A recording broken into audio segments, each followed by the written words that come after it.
Selamat sejahtera semua. Tajuk isu yang kumpulan kami ambil pada hari ini adalah isu pencemaran alam sekitar. Definisi pencemaran adalah menurut Kamus Dewan Bahasa dan Pustaka, pencemaran adalah suatu perbuatan yang mencemarkan atau mengotorkan alam atau perbuatan mencemarkan kebersihan alam sekeliling dengan sampah sarap dan sebarang perubahan sama ada secara langsung atau tidak langsung kepada sifat-sifat fizik, kimia, biologi yang boleh memudaratkan kesihatan dan merosakkan persekitaran. Cara berlaku pencemaran ada dua. Satu, faktor semula jadi. Semula jadi contohnya macam bencana, landslide, tsunami macam tu. Yang kedua, sikap segelintir golongan manusia yang tidak bertanggungjawab maupun cinta ke negara. Yang ni sikap orang-orang yang tak bertanggungjawab, yang suka membuang sampah merata-rata, yang suka membuang sisa toksik ke dalam sungai. Seterusnya, pencemaran udara terbahagi kepada ada beberapa jenis pencemaran udara. Yang pertama adalah ada beberapa jenis pencemaran alam sekitar. Yang pertama adalah pencemaran udara. Pencemaran udara ialah pembebasan bahan kimia berbahaya atau benda asing lain ke dalam atmosfera. Contoh-contoh bahan yang berbahaya adalah karbon monoksida, sulfur dioksida, klorofluorokarbon, nitrogen dioksida yang dikeluarkan daripada kilang dan kenderaan. Yang kedua adalah pencemaran air. Pencemaran air contohnya seperti kebocoran dan pembuangan bahan kimia ke dalam sumber air atau fenomena eutrofikasi hingga mengubah kandungan keadaan dan warnanya sama ada dari segi biologi, kimia atau fizik. Yang ketiga adalah pencemaran tanah, iaitu peresapan bahan kimia bahaya seperti logam berat, hidrokarbon dan racun sehingga ke dalam tanah, sehingga terjadinya pertukaran warna, kesuburan dan hakisan. Seterusnya, pencemaran bunyi. Pencemaran bunyi ni disebabkan bunyi yang kuat, yang hingar dari jalan raya, macam horn kereta semua tu, dan pesawat industri yang biasanya melebih daripada 80 desibel.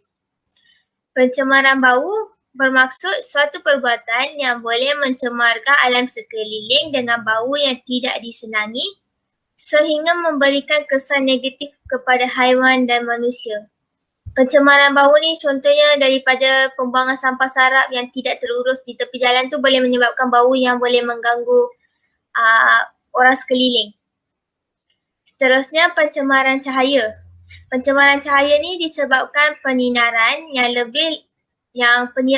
Contohnya macam dekat bandar-bandar, cahaya yang disinarkan tu lebih.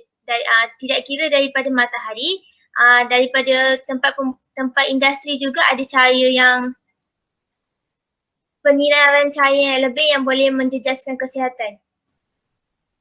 Seterusnya, pencemaran terma, iaitu perubahan suhu akibat kegiatan manusia seperti penggunaan air sebagai bahan pendingin dalam jana kuasa elektrik.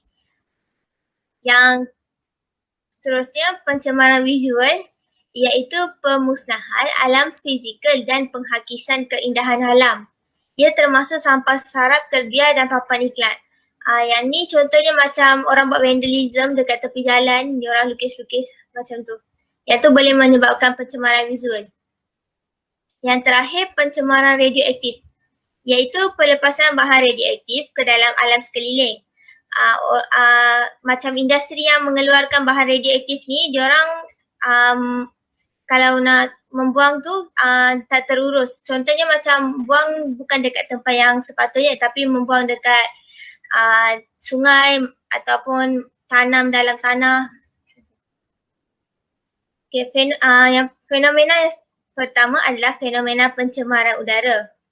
Pencemaran udara, keadaan dia yang melibatkan sebarang bahan kimia, jirim, zarahan atau bahan biologi yang boleh menyebabkan kemudaratan, ketidakselesaan kepada manusia atau organisma hidup lain serta merosakkan alam sekitar apabila ia dibebaskan ke atmosfera. Pencemaran udara boleh meningkatkan indeks pencemaran udara. IPU ni digunakan untuk mengukur tahap pencemaran yang berlaku dalam udara. So dia ada warna-warna tertentunya yang boleh mengukur tahap pencemaran udara, macam ada warna hijau untuk baik, warna merah untuk yang udara kurang baik. Pencemaran udara boleh berlaku akibat daripada pembebasan gas-gas dan pembakaran terbuka.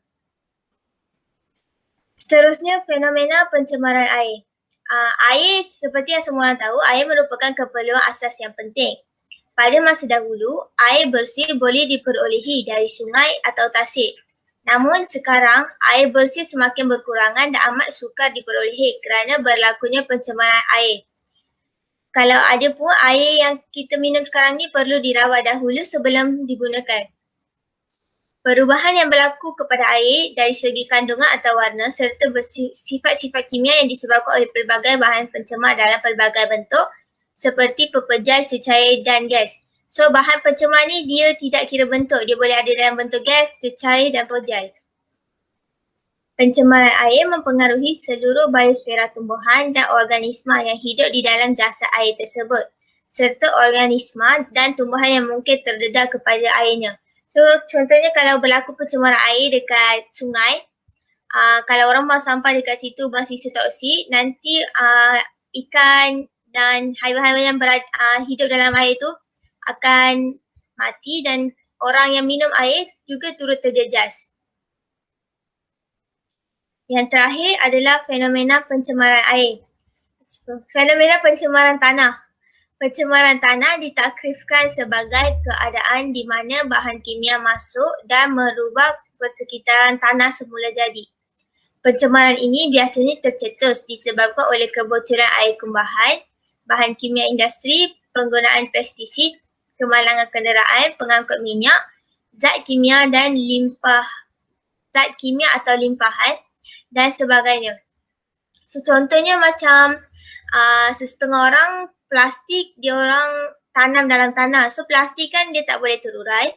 So apabila plastik tu sudah lama berada di dalam tanah, ia akan mengeluarkan kimia atau toksik yang boleh menyebabkan tanah tercemar dan kalau kita nak tanam tumbuhan dekat tanah tu pun dia akan mati. Okay, itu sahaja daripada saya. Seterusnya saya serahkan kepada Becky. Terima kasih Bensha dan sekarang saya akan membentang tentang faktor-faktor yang menyebabkan pencemaran alam sekitar. Pencemaran alam sekitar yang terutama dikategori oleh pencemaran air, pencemaran udara, pencemaran tanah dan pencemaran bunyi.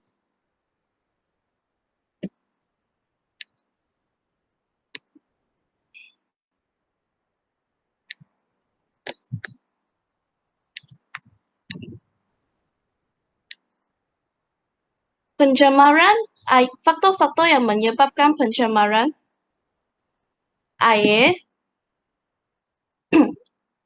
faktor-faktor yang menyebabkan pencemaran air disebabkan oleh sikap tidak bertanggungjawab individu yang organisasi. Hal ini kerana mereka tiada kesedaraan sivik dalam diri mereka untuk menjaga alam sekitar. Berdasarkan kajian sesetengah, individu mereka akan sewenang-wenangnya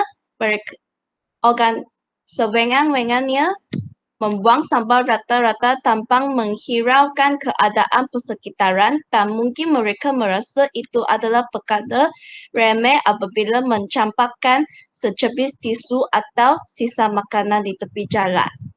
Seterusnya, organisasi seperti kilang yang menjalankan operasi penggelaran yang melibat sisa toksik dalam menghasil keluaran mereka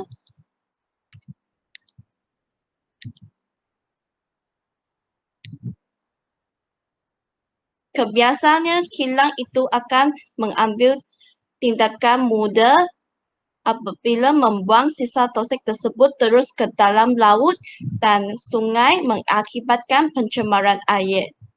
Dan Pencemaran kedua adalah pencemaran udara.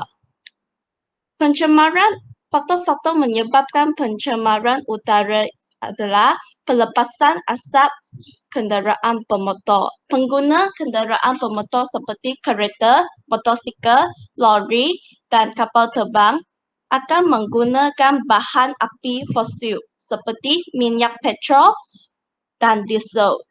Pembakaran bahan api fosil daripada kenderaan bermotor akan menghasilkan gas karbon monoksida, nitrous oksida, hidrokarbon dan akan menyumbang kepada pencemaran udara.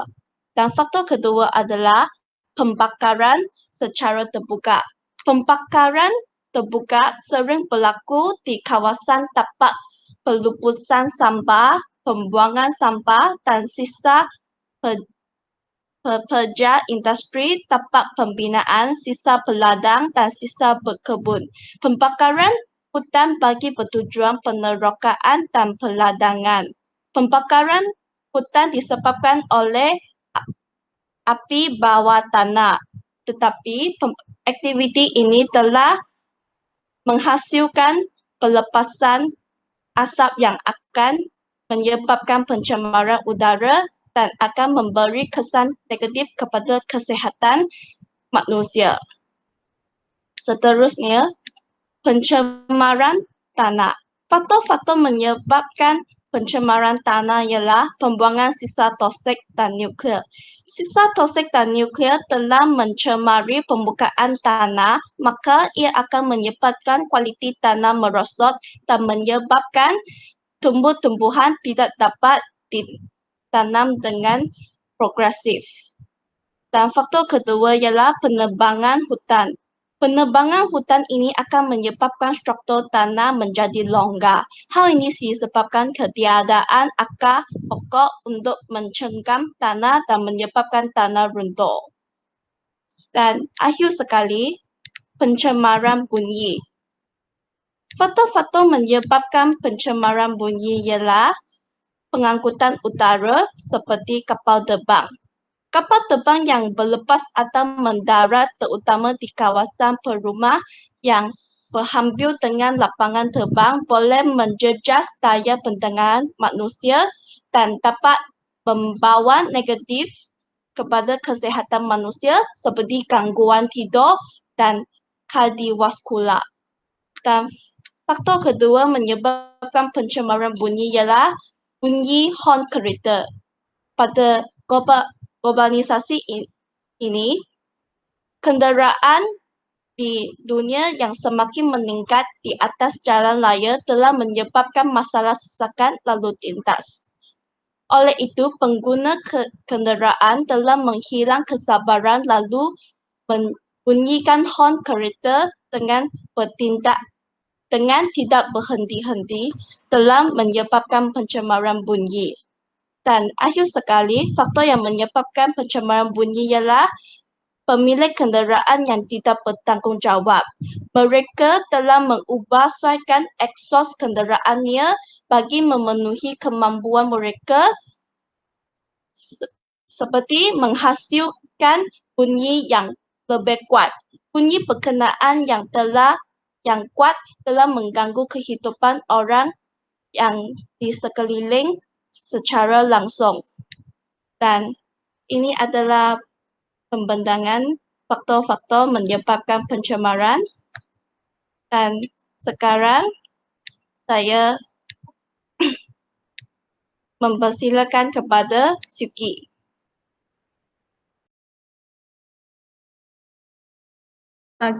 Selamat petang kepada Ustazah. Saya Leong Syuki dari Dapil 14. Sekarang saya akan teruskan pembentangan tadi. Sekarang saya akan membentangkan kesan pencemaran air. Antara kesannya ialah hidupan ekuanti pupus. Hal ini dikatakan demikian kerana kandungan oksigen dalam air berkurang. Yang seterusnya, kemusnahan habitat fauna dan fauna. Tersumpah banjir, air tidak boleh diminum, menjejaskan keindahan persekitaran. Gambar berikut merupakan penyusutan makan plastik, banjir, dan keindahan persekitaran terjejas. Antara cadangan penyelesaian pencemaran air ialah membina kilang jauh dari sungai, mengawal aktiviti pembinaan, pelumpungan dan perintasian. Yang ketiga, kita semula bahan-bahan buangan.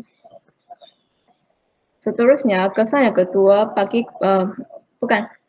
pencemaran yang kedua ialah pencemaran udara. Antara kesannya ialah gangguan sistem pernafasan dan masalah penglihatan manusia akan terganggu, menyebabkan penyakit seperti penyakit kanser kulit, menyebabkan jerebu, hujan asid, kesan rumah hijau, penutupan sekolah bagi kawasan yang mempunyai bacaan jerebu yang tinggi. Ini merupakan gambar jerebu dan bawah di gambar menunjukkan penyakit mudah mendapat penyakit seperti asma. Cadangan penyelesaian pencemaran udara adalah berkongsi kereta, menggunakan kenderaan awam seperti bas, taksi. Kilang perlu menapiskan asap yang dibebaskan. Pencemaran yang ketiga ialah pencemaran tanah. Antara kesan pencemaran tanah ialah hakisan tanah ataupun disebut sebagai tanah runtuh, membunuh haiwan bawah tanah, mengancam keselamatan dan nyawa manusia. Ini merupakan gambar tanah runtuh dan gambar di sebelah kanan ialah rumah telah dimusnahkan. Antara cadangan penyelesaian pencemaran tanah ialah menguatkan undang-undang, menanam pokok, kerana akar pokok akan menerapkan kekuatan tanah tersebut. Kesan pencemaran bunyi ialah mencecaskan ketenteraman manusia, seperti memberi kesan gelisah kepada manusia, gangguan pemikiran, hipertensi iaitu tekanan. Ini merupakan gambar tekanan.